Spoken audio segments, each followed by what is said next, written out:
أما أنا هسير المطعم عند غداء أبو أسد، بعدين أسير أخزن وخليها تحبل بربح. أيوة الحين أسير عند غداء من المعدوم. قد لي خيرت ما قد تغديت سوي.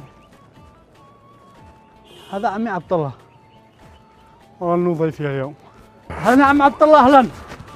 اهلا وسهلا يا نصر، حياك الله. الله يحييك، كيف انت؟ الحمد لله والشكر لله. اسمع، انت اليوم معزوم عندي غداء في احسن مطعم في صنعاء. ابني ما بش داعي. كيف ما بشاي؟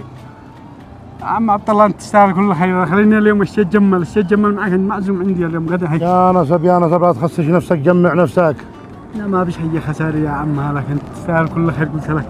هيا وبعدين انا قد حلفت والله ما بالله نتغدى سوا والله. يلا ما دام قد حلفتي يلا هي.